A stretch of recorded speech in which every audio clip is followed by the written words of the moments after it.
Ouais, voyez-vous, je voulais écrire on démarre, je dis un démarre. Ok, il n'y a pas de souci. Au lieu de dire on démarre un live, j'avais écrit là un démarre. Voilà, c'était une erreur. Je venais de me réveiller en fait. En fait, j'ai juste pris mon bain et faire la prière, rattraper la prière de 16 heures et puis lancer le live. Alors, chers frères et sœurs, bonjour, bonsoir, où que vous soyez à travers le monde. J'ai tenu à improviser ce live pour répondre à l'actuel ministre de la pêche ou des pêches qui m'a choqué dans une déclaration que j'ai lue, quelqu'un m'a fait parvenir et puis je crois qu'il y a un de mes amis aussi qui a répliqué à son propos, à sa déclaration. Je vais retrouver le truc parce que je l'ai dans le téléphone sur lequel je fais le live Facebook maintenant là. Voilà. C'est Fassou Théa, hein, voilà, Fassou Théa, c'est son nom. Il dit depuis l'avènement du CNRD au pouvoir, la Guinée forestière n'a connu aucun affrontement intercommunautaire, alors qu'auparavant, nous enterrions des centaines de victimes tous les 2 mois. Subhanallah. À la fois, en plus d'être journaliste, je fais ce live aujourd'hui en tant que citoyen, fils de Nzérékoré, donc fils de la région forestière, citoyen guinéen, tout court, on va dire comme ça. Le ministre actuel de la pêche a fait une déclaration en date du 30 août 2025 et c'est sur la page des médias Guinée. Voilà, ça a été publié par Média Guinée. Dans laquelle déclaration il dit « Depuis l'avènement du CNRD au pouvoir, la Guinée forestière n'a connu aucun affrontement intercommunautaire, alors qu'auparavant, nous enterrions des centaines de victimes tous les 2 mois. Des centaines de victimes d'affrontements communautaires qu'on enterrerait, selon lui, en région forestière tous les 2 mois, selon ses déclarations. »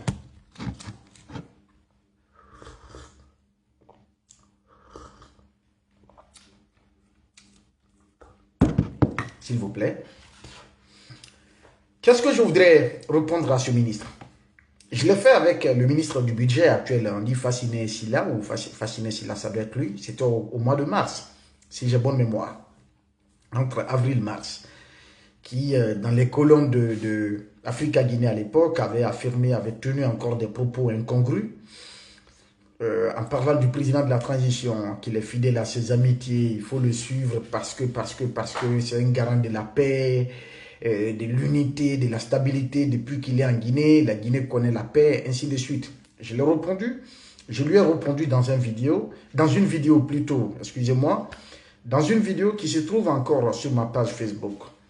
Je viens dans cette nouvelle vidéo pour apporter un élément de réponse à cet autre ministre qui vient de faire une déclaration mensongère. Et d'ailleurs, je ne passerai pas du dos de la cuillère pour dire que c'est des contre-vérités. Je dirais que c'est un gros mensonge et je l'assume entièrement. C'est un gros mensonge en ce sens que j'ai fait un texte que je vais publier. Je vais publier le texte après le live.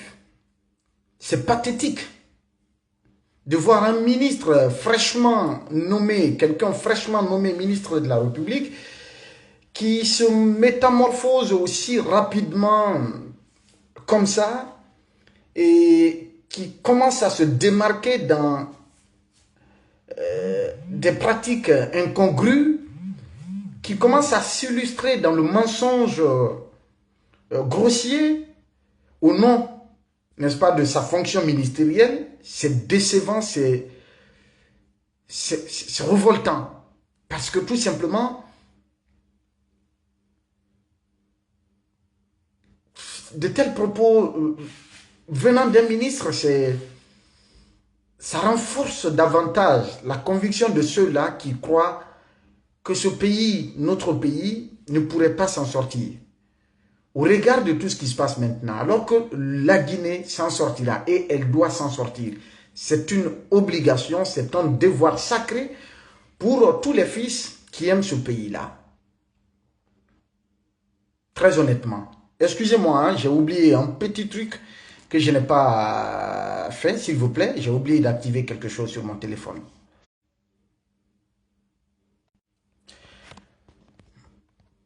Désolé, j'avais oublié d'activer quelque chose sur mon téléphone. Voilà, je m'excuse beaucoup. Le ministre dit qu'en région forestière, chaque 2 mois, qu'on enterrait des centaines de victimes dues à des affrontements communautaires, selon ce qu'il dit. Des centaines de victimes. Si on fait le calcul, avant même de revenir pour vous énumérer les différentes crises ou les différents conflits intercommunautaires qu'on a enregistrés en région forestière, depuis la genèse jusqu'à maintenant, avant de vous présenter cette liste, vous et moi, nous allons faire un calcul. Selon ses propres propos, il dit qu'on enterrait des centaines de personnes chaque 2 mois. Prenons le minimum.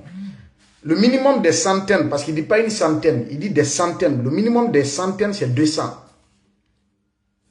Si on prend 200 victimes, 200 personnes enterrées chaque 2 mois, donc sur 6 mois, donc en une année, on aurait enterré 1200 personnes. Donc par an, qu'on enterrait, selon ses propos, au moins, au minimum, on enterrait 1200 personnes par an dues à des affrontements communautaires en région forestière.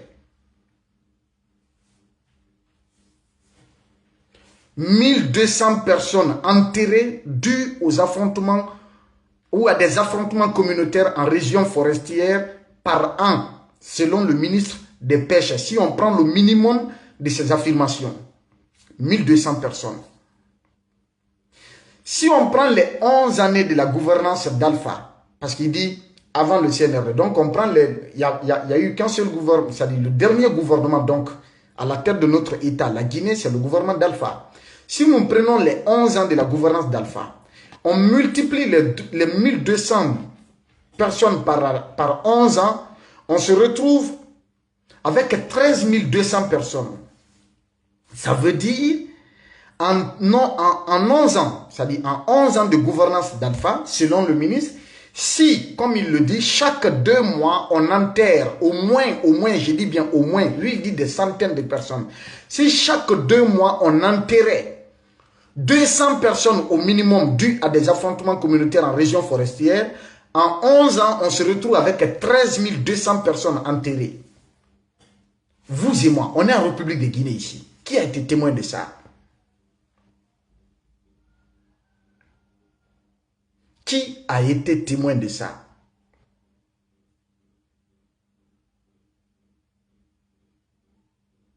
Qui a été témoin de ça? De vous? En fait, on ne peut plus mentir à notre génération là. Ce n'est plus possible en fait. Dans les années 60, dans les années 70 jusqu'en 1980, on pouvait mentir. Mais aujourd'hui, nous avons pris le dessus sur l'information en fait. Notre génération a pris le dessus sur l'information. Pendant qu'ils sont dans la désinformation, nous avons pris le dessus sur l'information et nous permettons à nos parents, à nos populations, à notre peuple, à nos concitoyens de distinguer le vrai du faux. Qui de vous, chaque 2 mois, entendait parler de conflits communautaires en région forestière? Chaque 2 mois, selon ce qu'il dit. Chaque 2 mois, il y avait au moins, au minimum, parce qu'il dit des centaines de personnes qu'on enterrait chaque 2 mois, qu'on enterrait au minimum 200 personnes. Moi, j'ai pris le minimum, hein, le minimum des centaines, il dit, le minimum des centaines commence par 200. Si chaque 2 mois, on enterrait 200 personnes dues à des affrontements communautaires en région forestière, en un an, on se retrouve avec 1200 personnes. En 11 ans, c'est-à-dire 11 ans donc de la dernière gouvernance, c'est-à-dire la dernière gouvernance qui est la gouvernance d'Alpha Condé, en 11 ans, on se serait retrouvé où on s'est retrouvé avec 13 200 personnes tuées. 13 200 personnes tuées selon le ministre Fassou Teya. Qui a été témoin de cela en République de Guinée? C'est un gros mensonge. C'est du faux et archi faux. Il faut qu'on arrête ces manipulations politiques-là. Ça doit s'arrêter. Il dit avant le CNRD que c'est ce qu'on enterrait en région forestière. Qui a été témoin de ça à Kissidougou, à Gekedou, à Macenta, à Nzerekore, à Lola ou encore à Yomu? Qui a été témoin de ça? Chaque 2 mois de conflits communautaires en région forestière, avant le CNRD, chaque 2 mois. Chaque 2 mois, minimum 200 personnes enterrées. Chaque 2 mois, en un an, 1200 personnes enterrées. Chaque 2 mois, en 11 ans, 13 200 personnes enterrées. Mais c'est quelle grossièreté, c'est quel mensonge d'État. Il faut qu'on arrête quand même. Je vous remonte un peu la liste des affrontements communautaires en région forestière. Ça a commencé en 1991. Les anciens sont là, ceux qui sont plus anciens que nous, plus âgés que nous, peuvent me démentir ce que j'ai dit. Et les témoins sont encore vivants, tout le monde n'est pas mort. En 1991, nous étions petits, nous étions encore des enfants, d'accord? Mais en 1991, c'était à l'occasion de la toute première élection communale en République de Guinée. Le RPG avait pour candidat Ibrahima Khalil, Elhadji Ibrahima Khalil Keïta, qui est aujourd'hui Elhadji Ibrahima Khalil Keïta, le père de l'actuel chef d'état-major de l'armée de terre, qui est Abdoulaye Keïta Commando Faré, qui a été préfet de Sigiri, avant d'être, je crois, préfet de Farana, si je ne me trompe. Elhadji Ibrahima Khalil Keïta, il est vivant, vous pouvez l'appeler. Ceux qui sont en Guinée, vous pouvez l'appeler. Quand il était candidat à l'élection communale de 1991 en Nzerekore face au candidat du PIP, à la candidate du PIP, Madeleine Théa, c'est la gouvernance d'alors, le gouvernement Conté d'alors, de Feu Général Lansana Conté, la gouvernance d'alors, qui avait battu campagne sur fond ou sous un angle purement ethnique, sous un angle communautaire ou communautariste. Quand Malinké, excusez-moi du terme, je n'aime pas prononcer, je vous ai toujours dit ça sur ma page, je n'aime pas parler de l'ethnie en fait. Sincèrement, c'est une évidence, c'est une réalité et c'est une richesse pour notre pays. Mais à parler de l'ethnicité, je n'aime pas, ou de l'ethnocentrisme, je ne suis pas sous cet angle-là. Mais c'est en 91, à l'occasion justement de l'élection communale, pour la première fois en République de Guinée, que le PUP de Feu Général Lansana Conté avait, n'est-ce pas, décidé délibérément d'instrumentaliser ce processus électoral sous un angle communautaire en disant que les pèlerins de Nzerekore ne doivent pas accepter qu'un Malinké soit maire en Nzerekore. Et à l'époque, le candidat du RPG, c'était Ibrahima Khalil Keïta, qui a été préfet de Sigiri et de Farana, si je ne me trompe. C'est le père de Commando Faré.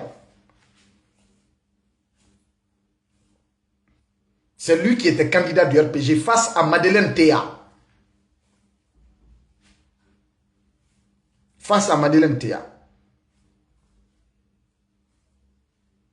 Donc, une campagne ethnique ouverte qui a été engagée à Nzerekore à l'époque. C'est cette campagne ethnique engagée par le PUP d'alors qui a entraîné le tout premier conflit intercommunautaire en région forestière. Et à l'époque, la région forestière venait d'enregistrer, de connaître le flux des réfugiés de guerre qui étaient en grand nombre en région forestière. Et il y avait des anciens, donc, des anciens combattants qui avaient été du Libéria, donc qui sont revenus. Il y avait des gens qui étaient armés ou qui savaient se battre, etc., etc. On sait ce que ça a engendré. Tous les anciens connaissent les conséquences. Ma famille en a été victime. 91, le tout premier conflit intercommunautaire en Nzerekore, 91, en raison de la campagne ethnique engagée par le PUP d'alors pour dire qu'un Malinké ne devrait pas prétendre être maire de la commune urbaine de Zérékoré face à Madeleine Théa. Ibrahima Khalil Keïta face à Madeleine Théa. Demandez les anciens, demandez les témoins sont encore vivants. Ce n'est pas moi. Si je mens, demandez, vous allez venir sur ma page ici me démentir. C'était le tout premier conflit. Je ne parle pas des affrontements ou en tout cas des crises politiques, des manifestations politiques. Je ne parle pas de ça. Je ne parle pas des crises politiques ou des manifestations politiques. Non. Je parle d'affrontements intercommunautaires. Je suis sur le terrain du ministre Fassou Théa. Les propos qu'il a tenus. Il parle de conflits ou d'affrontements intercommunautaires. C'est sur ce terrain que je suis. Je ne vais pas ailleurs. Après ça, de 1991, il a fallu attendre 2004. Le mois de juin 2004, pour que la région forestière enregistre le deuxième conflit intercommunautaire, selon les éléments dont je dispose.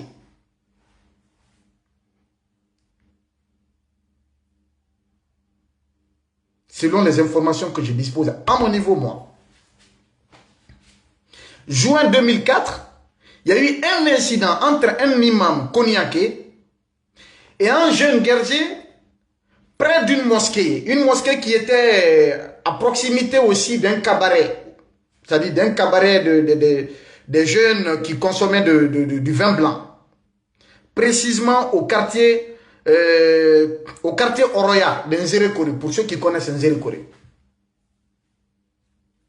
L'incident là a tourné très vite en affrontement entre des groupes communautaires, entre des Konyanké et des Pelé. Je ne dis pas entre les. Donc, ce sont un groupe de Konyanké et un groupe de Pelé qui se sont affrontés. Il y a eu des morts et des violents et des dégâts matériels. Juin 2004. De juin 2004 en 2005, donc un an après, précisément au quartier Nzébéla Touba, c'est-à-dire à côté au quartier Nzébéla Touba, pour ceux qui connaissent Nzérékoré, il y avait, c'est un baptême au cours duquel ils ont utilisé des haut-parleurs, un baptême d'une famille Pelé, d'une famille Guerger, où on utilisait des haut-parleurs. Et je crois, proche, cela a entraîné, n'est-ce pas, des mésententes qui ont très vite tourné, n'est-ce pas, en conflit. Parce que les musulmans sont d'un côté, donc l'heure de la prière arrive, donc il y avait ces micros. Donc à cause justement des sonorités dérangeantes, il y a eu des affrontements en Nzébéla Touba entre deux groupes de citoyens, deux groupes d'individus de différentes communautés. Ça, c'était en 2005. Après cela, en 2008, précisément au mois de février, 2008, il y a eu un incident qui était pourtant banal. Au cours de la prière du vendredi, au mois de Ramadan, à la mosquée de Forêt Sacrée, de l'imam Géographie, où on occupait presque toutes les voies qui mènent à la mosquée. Pendant les vendredis, on interdisait la circulation sur toutes les voies qui tournent autour de la mosquée. Et c'est une femme qui a tenté justement de traverser les rangs de prière. Elle s'est heurtée à un agent de la police communale à l'époque. Il y a eu des affrontements, selon les témoins, que le policier s'est fait gifler par cette dame et lui aussi il a répliqué. Et cette dame serait allée raconter que les musulmans l'ont frappé et du coup ça a enclenché une nouvelle crise sociale, un nouveau conflit intercommunautaire. Le vendredi qui a suivi, cette mosquée, on a empêché les gens de prier là et ça s'est transporté à Niasokoura, précisément à Kpamadou, la mosquée de Feu El Hadj Oussou Diawara. C'était en février 2008. Cet autre affrontement intercommunautaire a engendré des morts. J'en ai été victime parce que j'ai perdu celui-là même que je considérais... En fait, mon père, je vais dire comme ça, mon oncle, l'unique grand frère de lait, de même père et de même mère que mon papa, en a succombé. Il a fallu attendre 7 jours après pour retrouver son corps dans un dépotoir d'ordures à Pama 2. Au moment où on retrouvait son corps, je m'excuse du terme, le corps était en état de décomposition, on n'a pas pu le déplacer. Nous avons bâti sa tombe là, en 2008. J'ai failli y perdre ma vie. Février 2008, j'ai failli y perdre ma vie. Après ces affrontements de 2008, de février 2008, en octobre 2009, il y a eu des rumeurs. Au lendemain donc des manifestations du 28 septembre 2009, il y a eu des tracts qui ont été diffusés un peu partout dans Zérékoré menaçant la communauté Peul que les guerriers de Zérékoré veulent se venger de la communauté Peul qui ont saboté le pouvoir de Dadis. Il y a eu ces rumeurs un peu partout dans la ville. Il y a eu des rumeurs. Mais Dieu merci, très tôt, cela a été étouffé dans l'œuf. Cela a été étouffé dans l'œuf. Ça n'a pas progressé. C'est après cela que Alphonse Touré, il doit être encore dans la chaîne de commandement de l'armée, avait été dépêché en Zérékoré par le général Sekouba Konaté. Ils ont pris résidence à la Villa Sili. À la Villa Sili, entre le quartier Niensokura, donc Pama 1. Après Pama 1, entre de l'autre côté, vous avez le quartier Burkina et de l'autre côté, vous avez le quartier Nien. Et derrière, c'est Sissesso. Ils ont pris résidence là-bas, à cette époque. Jusqu'aux élections présidentielles de 2010.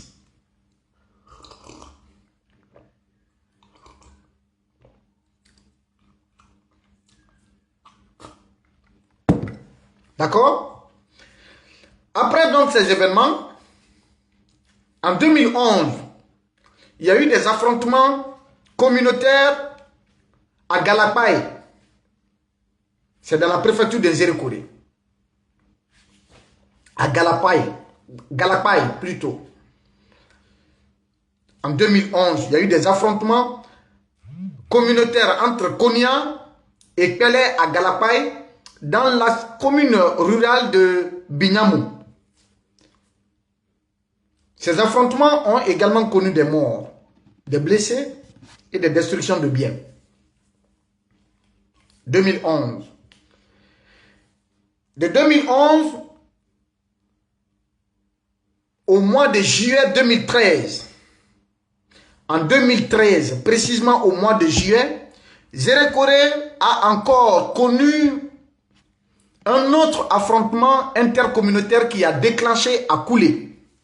C'est un jeune apprenti de camion, selon à l'époque, c'était le mois de Ramadan, qui était sorti, donc ils ont passé la nuit à couler. Et je crois qu'au petit matin, à l'heure du repas de jeûne, à 4 h du matin, il était sorti, je sais pas, il recherchait un coin pour se procurer à manger ou de l'eau, je ne sais pas. Et du coup, il a été traité de voleur, ils l'ont tué.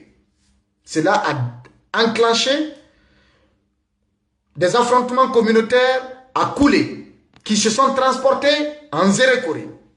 Parce qu'il y en a qui sont des businessmen de la crise, qui sont allés dire à Zérékoré que tel groupe communautaire est en train d'exterminer tel autre groupe communautaire à couler. Quand ces informations sont passées, automatiquement la ville de Zérékoré a été bouleversée, le marché a été fermé. Boum, déclenchement d'un autre conflit intercommunautaire de grande envergure.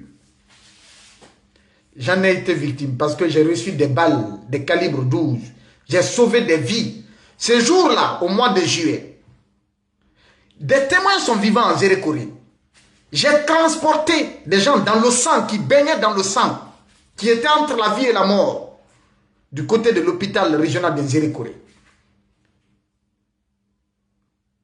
Je n'avais pas de chemise. J'étais obligé d'utiliser mes habits pour protéger les plaies. À l'hôpital régional d'Nzérékoré, il manquait de sparadrap, de coton, même pour prendre soin des blessés. J'étais trempé de sang humain. J'ai vu des victimes, j'étais dépassé. Et pour quitter l'hôpital régional d'Nzérékoré, revenir dans mon quartier à la maison, il y a même des militaires qui étaient en train de patrouiller dans la ville.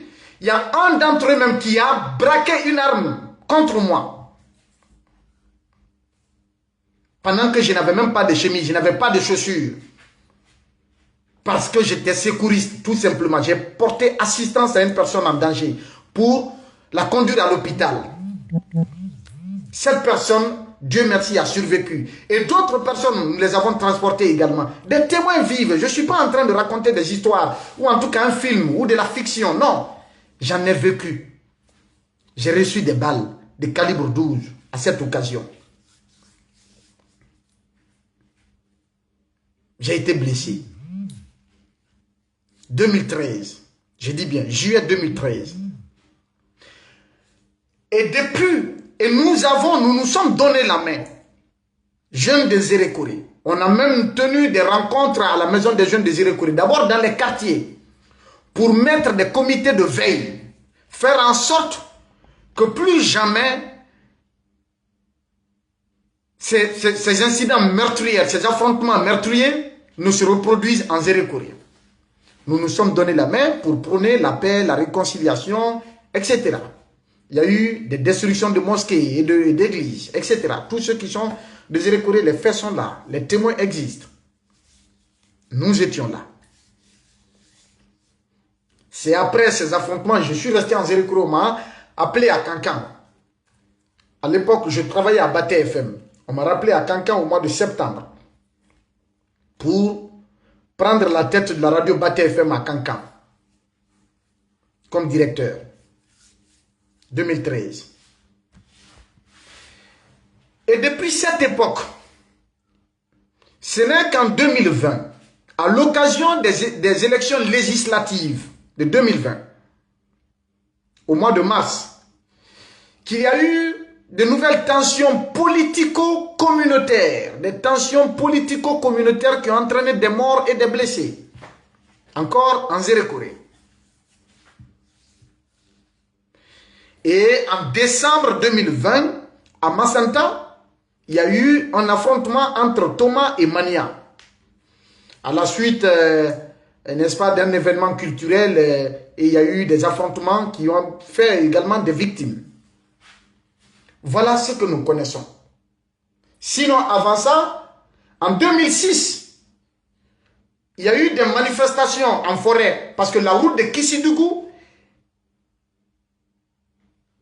et Sérédou, c'est-à-dire la région forestière était coupée du reste de la Guinée. La région était abandonnée. La route Kissidougou-Sérédou s'était coupée. La population a manifesté. Et ça a valu le renvoi même du préfet, des préfets. On a démis des préfets et des procureurs, etc. À l'époque, 2006. Je ne parle pas de ça. Parce que ce n'est pas communautaire. Je ne parle pas des manifestations de janvier-février 2007. J'étais encore en Nzérékoré. Je ne parle pas de ça, qui ont entraîné des morts. Parce que c'était politique. Ça n'a rien de communautaire. Je ne parle pas de la délégation qui avait été tuée à Womé lors de la sensibilisation, pendant une activité de sensibilisation contre le virus Ebola. Lorsque cette délégation médicale, accompagnée de journalistes, s'était rendue à Womé contre Ebola, la population avait pris ça autrement et donc elle a agi contre cette délégation en les exterminant. Ça, ce n'était pas communautaire. Mais les affrontements intercommunautaires qui ont eu lieu plus tôt, qui sont survenus en région forestière, ce sont ces affrontements que je viens de vous énumérer. 91, entraînés par les autorités elles-mêmes d'alors. Après 91, 2004. Après 2004, 2005. Après 2005, 2008, après 2008, 2009, après 2009, 2011, après 2011, 2013, après 2013, 2020 qui était un peu politique et c'est tout. Les bilans ont été communiqués de part et d'autre. Il y a même eu un projet allemand, une étude, une enquête avec un financement allemand, avec l'OGDH, avec une autre ONG qui est née, je crois, du côté de l'AB, qui se sont donné la main pour venir enquêter sur ces crises, sur les causes exogènes et endogènes, faire des recommandations à l'État afin que ces conflits intercommunautaires, ces conflits qui prenaient des connotations religieuses souvent, puissent cesser à jamais en Zérékoré. Mais nous savons, le conflit qui a entraîné le plus grand nombre de morts, c'était le conflit de 2013. Qui a entraîné le plus grand nombre de morts, c'était le conflit, les affrontements de 2013, de juillet 2013, juillet à août 2013. Et ça, c'est une histoire récente. Quand le ministre de la République vienne sans gêne nous raconter des salades en pleine journée, nous dire que chaque 2 mois qu'il y avait des conflits intercommunautaires en région forestière et que ces conflits-là entraînaient la mort des centaines de personnes, qu'on enterrait des centaines de personnes chaque 2 mois. Mais quel mensonge, quel gros mensonge. Il faut qu'on arrête cette manipulation-là.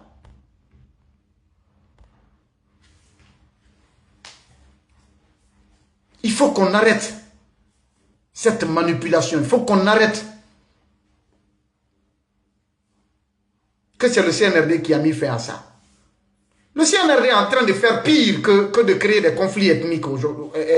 C'est-à-dire que le CNRD est en train de replanter ou ressemer les germes, n'est-ce pas, du repli identitaire aujourd'hui en République de Guinée. Tout le monde le sait. Les gens n'ont pas le courage de le dire, mais tout le monde sait que l'ethnicité est en train de prendre de l'ampleur aujourd'hui en République de Guinée. Les considérations ethniques, les discours de haine sont en train aujourd'hui de foisonner partout sur les réseaux sociaux en République de Guinée. Tout le monde le sait.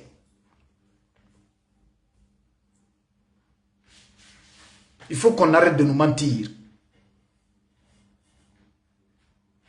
Il faut qu'on arrête de nous mentir. Si vous n'avez pas de discours politique à tenir à la population pour faire passer votre constitution de merde, il faut arrêter quand même de surfer sur des fibres sensibles. Il faut arrêter de mentir à la population. On n'acceptera plus jamais ça. C'est fini. Cette époque est révolue. Des centaines de morts chaque 2 mois. Tu prends le minimum 200 personnes, ça fait 1200.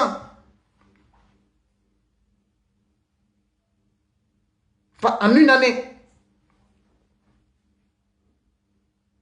1200 en une année. Et en 11 ans, 13 200 personnes tuées dans les affrontements intercommunautaires en région forestière. C'est faux. C'est du faux et archi faux. Il faut qu'on arrête. Il faut qu'on arrête. Il y a eu même des comités, on a mis des comités de veille en place. De 2013 jusqu'en 2020, il n'y a pas eu de conflit communautaire en région forestière. Ce n'est qu'en 2020, à l'occasion du référendum, tel que leur référendum qu'ils sont en train de préparer là, qu'on a connu des affrontements à caractère politico-communautaire.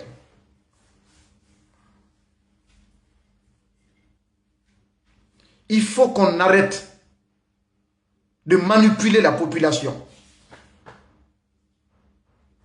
Il faut qu'on arrête de mentir à la population. Zérékoré, nous les jeunes de Zérékoré, on est désormais, les jeunes conscients en tout cas, on est unis et on est solidaires. Nous avons pris l'engagement depuis 2013, plus jamais ce qui s'est passé ne va se reproduire en région forestière. Et pourquoi venir aujourd'hui raconter des salades à dire que chaque 2 mois on enterrait des centaines de personnes en région forestière, en raison des conflits intercommunautaires? Mais c'est faux. Qu'il démontre, qu'on me donne d'autres conflits qui sont nés en région forestière, au-delà de ce que je viens d'énumérer là. Le tournoi de la refondation du CNRD. en décembre 2024, le tournoi de la refondation du CNRD en décembre 2024, a fait plus de morts à lui seul que n'importe lequel des conflits communautaires cités depuis 1991 à maintenant. Le tournoi de la refondation du CNRD à lui seul a fait plus de morts que n'importe lequel des différents conflits qui se sont succédés en région forestière depuis 1991 jusqu'en 2020. Pourquoi il ne parle pas de ça? Pourquoi lui-même, en tant que fils de Zéro Koli, n'a pas exigé que justice soit faite pour les victimes de ce tournoi politique, de propagande inutile, de manipulation incongrue et malhonnête? Pourquoi lui-même il n'exige pas qu'il y ait un procès? Que les victimes soient rétablies. Ceux qui sont portés disparus soient retrouvés. Parce qu'il n'y a pas le maire là-bas qu'on dise qu'on les a jetés dans les... Non, les corps ont existé. Où sont partis ces disparus-là?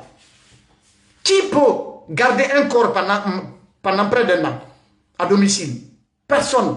Les corps qui ont été transportés vers le camp sont où? Les corps qui ont été extraits à l'hôpital régional de Zéro Koli, ils les ont envoyés où? Les corps qui ont été ramassés sur les routes, qui ont été enterrés dans les cimetières. Vous avez suivi le rapport des organisations de la société civile et de défense et des droits humains en région forestière qui ont parlé de combien de morts? Des centaines de morts. Je crois quelque chose de plus de 300 morts, selon leur rapport. Et combien de disparus? Monsieur Fassou Théa, pourquoi vous ne vous exprimez pas sur ça? Pourquoi en tant que fils de cette région forestière que vous prétendez défendre dans la manipulation politique, que vous prétendez défendre avec un discours de haine, que vous prétendez défendre avec un gros mensonge, pourquoi vous ne vous êtes pas levé pour aller défendre les victimes, pour aller exiger que justice soit faite en faveur de ces victimes-là? Pourquoi vous ne l'avez pas fait? Et maintenant, parce que vous êtes ministre maintenant là, vous venez avec ce discours politique. Et chaque 2 mois, avant que le CNRD ne soit au pouvoir, chaque 2 mois, on enterrait des centaines de personnes en raison des affrontements intercommunautaires. C'est faux. C'est faux et du faux. Cousu sur du faux. Il faut qu'on arrête. C'est révoltant, c'est choquant. Cette époque est révolue, hein? On ne va plus mentir au peuple de Guinée. Vous construisez un mensonge, nous allons le matin, à midi, nous allons le déconstruire. Vous construisez un mensonge à midi, le soir, nous allons le déconstruire. On est prêt à cela, quel que soit le prix. Le mensonge, la manipulation, la division ethnique, ça ne passera plus, en tout cas par nous qui sommes conscients du danger que cela représente pour notre pays. On n'acceptera plus ça. On est un peuple, on est une nation, on est une république. Voilà, sinon je suis une victime directe, mais je m'en fous éperdument des considérations ethniques. Je serais quelqu'un qui allait être là aujourd'hui à se braquer contre l'ethnie X ou Y, mais je suis un fils de la Guinée. Et comme je l'ai dit, je suis une victime directe. À l'époque, 2008, quand on tuait mon père en Zéro Koli, à Kpama 2, Arafan Keïta, tout le monde connaît, tous ceux qui sont des Zéro Koli, ils savent, ils connaissent. J'ai échangé à l'époque avec des anciens ministres dont je vais taire le nom ici. Il y a une délégation qui a quitté Conakry pour venir dans Zéro Koli. Pendant 7 jours, à l'époque, qui était le commandant de la gendarmerie régionale de Zéro Koli? Colonel Souma. Pendant 7 jours, on est en train de rechercher le vieux. C'est au 7e jour qu'on a retrouvé son corps dans un dépotoir d'ordures à Kpama 2. Nous avons vécu ça. Et on a enterré la hache de guerre. J'ai étudié avec des guerriers, grandi avec eux. Et nous sommes des super amis aujourd'hui. Parce que ces affrontements communautaires, ça se passe entre des groupes d'individus. Ce n'est pas tous les Malinqués, ce ne sont pas tous les guerriers, ce ne sont pas tous les Konyankés. Ce ne sont pas tous les Peuls, etc., etc. Ce sont des groupes d'individus qui s'affrontent. Mais on n'est plus disposé à revivre ces moments douloureux. En tout cas, ces pratiques de division, ces discours ethniques. On n'est plus prêt à cela. Non. Ça, c'est terminé, ça. Maintenant, vous voulez dire que c'est le CNRD qui garantit la paix, l'unité, des trucs comme ça. C'est le CNRD qui a évité à la Guinée des affrontements communautaires en région forestière, alors que le CNRD est en train de tuer des enfants d'autrui. emprisonner des enfants d'autrui, des pères d'autrui, leur faire disparaître? Vous voulez nous dire quoi? Allez-y voir à la maison centrale. Combien de militaires sont détenus là-bas aujourd'hui? Quel est le procès qui est ouvert contre ces gens-là? Combien de militaires sont morts le 5 septembre? Ces militaires appartiennent à combien de familles? Qui connaît le nombre? Qui connaît où est-ce qu'ils ont été enterrés? Ce sont les anciens gouvernants qui ont fait ça, ou bien c'est le CNRD qui a fait ça? Monsieur le ministre Fassou Théa, qui a fait ça? La soixantaine de morts dans les manifestations sous le CNRD là. Le CNRD ne nous a pas dit que plus aucun Guinéen n'allait mourir en raison de, pour des raisons politiques. Le CNRD nous a promis ça, ou bien? Ou bien, si l'ethnicité a régné sous Alpha, le CNRD est en train de faire pire que sous la gouvernance d'Alpha. C'est flagrant. Et c'est pourquoi on va dire, il y en a ceux qui vont m'appeler ou qui m'envoient des messages, c'est notre pouvoir, tu es malinqué, des trucs comme ça. Je m'en fous éperdument. Allez-y au diable avec vos discours divisionnistes, ces discours ethniques. Allez-y au diable avec. Moi, je m'en fous éperdument. Je suis pour la Guinée. Je suis pour l'intérêt général. Il faut qu'on défende ce pays. Tant que nous n'avons pas la conscience, tant que nous ne prenons pas conscience, n'est-ce pas, de notre responsabilité de citoyen pour défendre la cause de la République, l'intérêt général, qu'on se départisse, n'est-ce pas, de la recherche effrénée, de la course effrénée à l'enrichissement illicite, égoïste et individuel au détriment de l'intérêt supérieur de la nation. On ne peut pas se développer, on ne peut pas évoluer en fait. Les gouvernants qui viennent, leur préoccupation majeure, c'est eux d'abord et leur famille. On s'en fout du peuple de Guinée. Alors que c'est une infime partie des Guinéens qui se retrouvent au sommet de l'État pour présider aux destinées d'une nation de plus de 14 millions de Guinéens. D'accord? Et après, ce sont eux qui s'accaparent des biens de cette nation-là pour en faire des propriétés privées. Et maintenant, faire venir leurs enfants dans les pays développés pour faire de hautes études et les ramener encore pour continuer à nous gouverner dans cette... c'est comme si nous étions dans une succession de monarchies. Non, ça ne marchera plus. Il faut que ça s'arrête. Je vais mettre le texte sur ma page. Mais vos manipulations, chaque 2 mois, enterrer des centaines de personnes à cause des conflits communautaires, c'est faux. C'est du mensonge. Voilà, il faut qu'on se dise cette vérité. Et les leaders politiques, les quelques leaders politiques qui sont à Conakry, je vous alerte, vous êtes tous filés. Hein? H24, la filature depuis la semaine passée a été renforcée autour de vous. Les leaders politiques qui sont encore gênants et qui sont à Conakry, vous êtes tous filés. Il y a d'autres informations. Nous, on se réserve de parler parce que nous savons beaucoup de choses. Mais si on ne meurt pas avant, après le CNRD, le peuple sera largement informé du bilan macabre du CNRD, de cette gouvernance catastrophique pour notre pays. Un pays où des éléments de la garde présidentielle prennent la fuite, il y en a qui disparaissent sans laisser de traces. Eh bon Dieu, où allons-nous avec ça? Les immeubles, il ne faut pas qu'on rentre dans ça.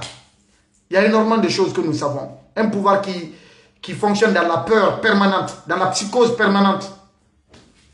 Continuez, mais arrêtez de vous servir de la population avec des mensonges. Non, ça ne passera plus. Si c'est sur votre bilan, on va démentir. Quel que soit le secteur, dès qu'il y a un mensonge, dès qu'on aperçoit un mensonge en train de traverser la cité, nous allons lui couper les pieds pour faire régner la vérité.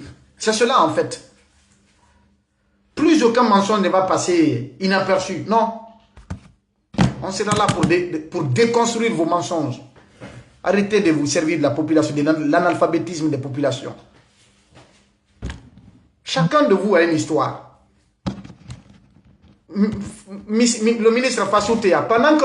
C'est maintenant tu sais qu'il y avait ces affrontements communautaires en région forestière en tant que fils de la forêt. Chaque 2 mois, maintenant, qu'est-ce que vous avez posé comme acte pour que ces conflits intercommunautaires dont vous parlez là cessent en région forestière? Qu'est-ce que vous avez fait? Qu'est-ce que vous avez fait? Où étiez-vous pendant ces événements malheureux, les affrontements intercommunautaires dont vous parlez? Où étiez-vous? Qu'est-ce que vous aviez fait? Et à part les informations que j'ai documentées là, donnez-nous les autres affrontements communautaires ou les affrontements communautaires qui se passaient chaque 2 mois, au cours desquels on enterrait des centaines de personnes, comme vous le dites. Le peuple est témoin, donc prouvez le contraire. Prouvez le contraire, on verra bien. C'était ça, on se limite là aujourd'hui. Il y a d'autres informations que nous allons donner dans les jours à venir. Mais les quelques leaders politiques qui sont encore à Conakry, faites attention, vous êtes filés. Vous êtes filés. Conakry est devenue une ville sous contrôle permanent. L'espionnage est très renforcé aujourd'hui à Conakry, surtout à Kaloum. Je n'entrerai pas dans les détails. Faites attention à vous, que Dieu vous protège, que Dieu protège notre pays. Et je vais terminer par dire, ce référendum qui arrive, cette nouvelle constitution, c'est contre la République, c'est pas pour la Guinée. C'est contre l'intérêt de la Guinée, c'est pas pour l'intérêt de la Guinée. Cette nouvelle constitution, c'est contre la nation, c'est pas pour la nation. Cette nouvelle constitution, c'est pour le CNRD et non pour la Guinée et les Guinéens. Cette nouvelle constitution comporte assez d'incongruités, assez d'incohérences, assez d'anomalies, assez de dispositions qu'on ne peut laisser passer. Non, on n'est pas d'accord. On n'est pas d'accord. Que les autorités de la transition bénéficient d'une loi d'amnistie, on n'est pas d'accord. Que les anciens présidents bénéficient d'une immunité, on n'est pas d'accord. Pour les fautes commises dans l'exercice de leur pouvoir, on n'est pas d'accord. Ces fautes-là ne sont pas déterminées et après on crée une cour pour les juger. Une chose et son contraire. On n'est pas d'accord. Et beaucoup d'autres choses. Il y a énormément, je ne vais pas revenir sur ça. J'ai mis le texte, une analyse. Et un frère, comment il s'appelle, Kibangura, j'oublie son nom. Lui aussi, il a fait. Il y a beaucoup de gens qui ont fait des analyses. Hein. Lui, son texte, je vais mettre sur ma page. Pour les intellectuels, parce que c'est un peu long, ils vont lire. Je vais partager dans d'autres groupes WhatsApp également. Que Dieu protège notre pays et qu'il protège tous ceux qui sont engagés pour le bien de la République. Qu'il protège tous les patriotes qui défendent la vérité, qui défendent la justice, qui défendent l'équité, qui défendent l'intérêt supérieur de la nation. Que Dieu les protège, que Dieu protège notre pays. Merci et à très bientôt.